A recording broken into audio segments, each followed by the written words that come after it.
a gente vai ler até o 12. E depois Atos capítulo 1, versículo 8. O tema da nossa mensagem hoje é uma vida transformada em Cristo Jesus. E o objetivo da mensagem hoje, nós vamos ler duas passagens, uma no Antigo Testamento e a outra no Novo Testamento. E eu quero que você tenha a ideia, a visão dessa mensagem de dois milagres. Um milagre que acontece no Antigo Testamento e um outro milagre que acontece no Novo Testamento. Vamos ver no Antigo Testamento o que é que diz. Então Moisés e Arão foram a Faraó e fizeram assim como o Senhor ordenara. Lançou Arão a sua vara diante de Faraó e diante dos seus servos, e tornou-se em serpente. E Faraó também chamou os sábios, encantadores, os magos do Egito, também fizeram o mesmo nos seus encantamentos. Porque cada um lançou sua vara e tornaram-se em serpente, mas a vara de Arão tragou as varas deles. A gente vai para Atos 1:8. Percebam que nós tivemos um milagre aqui no Antigo Testamento. E agora nós vamos ter um outro milagre no Novo Testamento.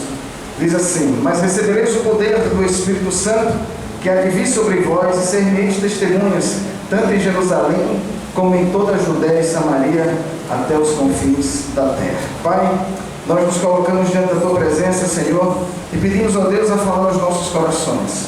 Derrama, Senhor, sobre nós o entendimento da Tua palavra, que possamos sair daqui transformados por esses milagres que o Senhor tem falado e as lições que ficam para nós, para que possamos, Senhor, exercer o ministério e o entendimento daquilo que o Senhor quer para a Tua igreja, em nome de Jesus. Amém. Bom, no Antigo Testamento a gente tem um prodígio, um milagre. Que prodígio é esse? Que milagre é esse? A gente sabe que a ordem de Deus era que o povo saísse do Egito caminho à terra prometida. Essa era a ordem do Senhor. E quando o Senhor destinou Arão e Moisés para poder fazer isso, eles iam até Faraó para poder conversar com o Faraó para ter a liberação do povo. Mas quando eles chegaram lá, nesse primeiro prodígio, Moisés tinha um pedaço de pau, uma vara, ele solta e a vara se transforma em quê? Serpente. E aí o Faraó diz assim: nada demais, isso não é milagre, isso é mágica. Eu quero chamar os magos do Egito, eu quero chamar aqui os encantadores, porque eles também vão fazer a mesma coisa. Tragam os magos e tragam os encantadores aqui. E eles também fizeram assim, soltaram um pedaço de pau, o pedaço de pau se transforma em quê? Serpente. Só que no versículo 12 a gente vê algo acontecendo milagrosamente. A serpente de Moisés engole a serpente dos magos. Isso traz uma lição muito grande para a gente, que jamais o mal, Marli, vai prevalecer. O mal, Priscila, jamais vai sobressair. Sempre o bem vai vencer. Mas perceba que existiu um milagre, que também os encantadores fizeram isso. Mas chega no Novo Testamento, em Atos 1:8, a gente tem um outro milagre, que é a descida do Espírito Santo. Você vai receber sobre você, vai cair sobre vós o Espírito Santo da promessa. Nós iremos receber o Espírito Santo. E assim aconteceu. Recebereis a virtude do Espírito Santo, que há de vir sobre vós, e sereis testemunha, tanto em Jerusalém, toda a Judéia e Samaria, até os confins da terra. Esse recebimento do Espírito Santo também é um milagre. Agora, nós temos dois tipos de milagres. Nós temos um milagre fora do corpo, que foi um milagre das serpentes, e nós temos um milagre dentro do corpo, que é do Espírito Santo. Um milagre fora do corpo, prodígio fora do corpo. E o povo ficou encantado com isso. Mas temos também um outro milagre que é dentro do corpo. Aquilo que acontece na interioridade. É disso que essas duas passagens se referem e mostram. João 14, 16 e 17, ele diz: eu rogarei ao Pai e enviarei o Espírito Santo sobre vós. Eu rogarei ao Pai, o Espírito Santo da promessa. E ele diz que esse Espírito Santo habitará em nós. Então, quem tem Jesus como Senhor e Salvador, nele habita o Espírito Santo.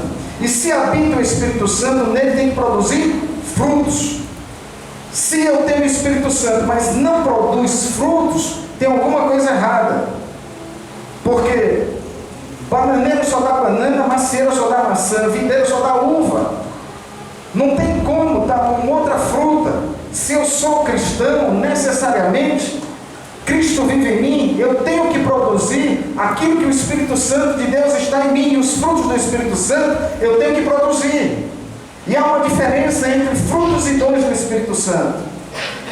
Qual a diferença entre dons e frutos? Os dons são para a igreja. Frutos é pessoal. Frutos é produzido em mim. Longanimidade, paciência é produzida em mim. Amor é produzido em mim. Mansidão é produzida em mim. E isso é fruto. A partir do momento que eu tenho o Espírito Santo de Deus, esse fruto vem até mim e eu começo a produzir aquilo que o Espírito Santo de Deus produz em mim. E os dons é para a igreja. Dom de profecia, dom de pregar a palavra, dom de interpretação. Isso é dom, serve para toda a igreja. E se é fruto, é só para mim. E se é dom, é para toda a igreja. E isso é produzido pelo Espírito Santo de Deus. Agora, como é que nós estamos vivendo esse tempo? Esse tempo nós estamos vivendo, sabendo nós que o Espírito Santo habita em nós. Onde é que habita o Espírito Santo? Em mim e em você. E se ele habita em mim e em você, tem que ter uma transformação de vida. Não tem como eu ter o Espírito Santo e não ter uma transformação de vida. Aí veja, o primeiro prodígio que teve foi fora do corpo, serpente. Isso o maligno também faz. Porque os magos fizeram prodígios, igualzinho ao que Moisés e Arão fizeram. E temos um outro milagre, que é o milagre que acontece dentro do corpo. E esse milagre que acontece dentro do corpo, a gente vê transformação. Ah, pastor, mas fulano de tal disse que aceitou Jesus como Senhor e Salvador, e agora ele continua sendo a mesma pessoa. Então ele não teve contato com o Altíssimo, ele não teve contato com Deus, ele não teve uma renovação, ele não conheceu as boas novas. O Espírito Santo não selou, ele não foi selado com o Espírito Santo, porque se eu sou selado com o Espírito Santo, necessariamente a minha vida tem que mudar. Não é que eu vou mudar do dia para a noite, não é isso, mas há um processo de transformação. Antes eu mentia todos os dias, hoje eu não minto mais todos os dias, estou mentindo no mês 29 vezes, já foi um progresso, agora diminuiu mais, é 15 vezes, já está diminuindo. Isso é uma transformação que vai acontecendo de glória em glória. Aos poucos a pessoa vai sendo tocada, vai sendo restaurada, vai mudando. Ou seja, esse milagre que acontece dentro do corpo, que acontece em nós, é um milagre que ninguém vê, como o milagre da serpente, que um pedaço de pau se transforma em serpente, todo mundo, bate palma, maravilha. Mas aquilo que acontece dentro é no silêncio. Gente violenta que passa a ser pacificadora, gente descompensada que passa a ser equilibrada. Você diz, mas fulano mudou, você acredita? Ela, em vez de ficar descompensada, foi ela que pacificou aquele problema. Quem? Irmã Doquinha fez isso? Pois é, irmã Doquinha fez. Meu Deus, o que é que aconteceu? Ela teve um contato com Cristo Jesus. Pessoas desalmadas, elas se tornam caridosas. Quem são as desalmadas? São essas pessoas que veem o outro sofrendo, padecendo necessidade e diz, problema é seu. Não tem alma, não sofre, não tem compaixão. Ela passa a ser uma pessoa caridosa. Ladrões que passam a ser honestos. Maldizentes, que só vivem falando, abre a boca, só tem praga na boca, só sabe falar mal. Se chove, diz que é chuva demais. ninguém está aguentando mais essa chuva. Se faz frio, é um frio absurdo, mas se faz calor, esse sol ninguém aguenta. Nem se chove, reclama, se faz sol, reclama. É a pessoa maldizente, ela passa a ser abençoada. Obrigado, Senhor, pelo sol que nasce. Obrigado, Senhor, pela chuva que cai. Invejosos passam a ser pessoas que têm sucesso como o outro. O outro se dá bem, ele faz, puxa vida, que legal. Foi fruto da minha oração. Os falsos passam a ser verdadeiros, não mentem, falam a verdade. Ou seja, um prodígio aconteceu fora do corpo das serpentes e o outro prodígio dentro do corpo. É esse prodígio, é esse milagre que eu quero que você entenda nesta noite. Só que o que está acontecendo nos tempos de hoje, nós estamos dando mais importância àquilo que acontece fora do corpo e não dentro do corpo. Aquilo que a gente começa a observar e a ver, e a gente fica impressionado. Ficamos impressionados com os shows pirotécnicos que acontecem nas igrejas. Ficamos impressionados com os shows que vão acontecendo, os fogos de artifícios que vão fazendo, os barulhos, as luzes incandescentes, que de luz de Deus não tem absolutamente nada. É só enrolação, só logro.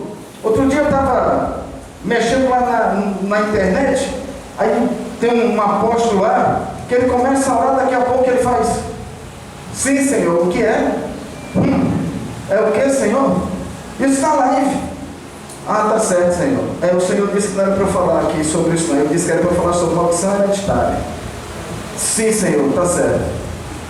O outro pega o telefone, o celular, toca aí na live. Sim. Tá certo, Gabriel. É o anjo Gabriel, pessoal, peraí. E falando. E tem gente que embarca nesses shows pirotécnicos, nessas coisas malucas, achando que é de Deus, quando de Deus não tem nada. É uma geração que se importa com o que acontece lá de fora, mas nós devemos se importar com aquilo que acontece lá de dentro. É uma geração que está abandonando a escola bíblica. É uma geração que está abandonando o culto de oração. Por onde você anda, todas as igrejas.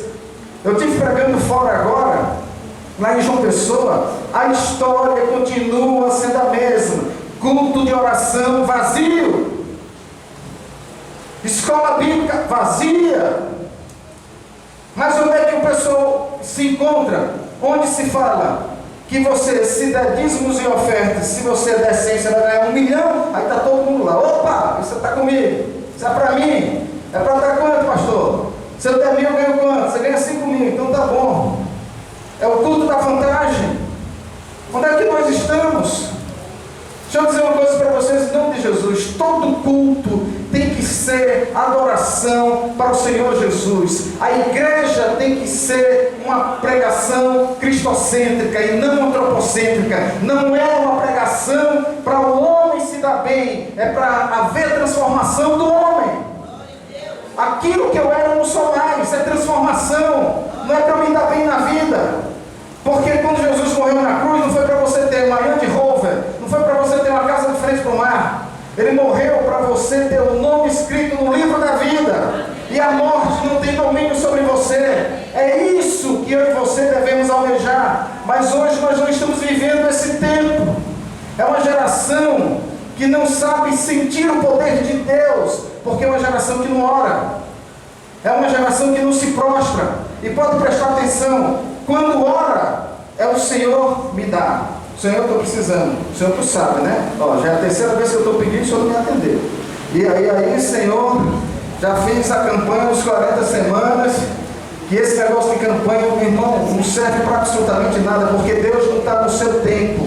Deus é dono do tempo, Deus é dono da hora. Vamos fazer 40 semanas de jejum, porque ao final Deus vai fazer isso. Não faz!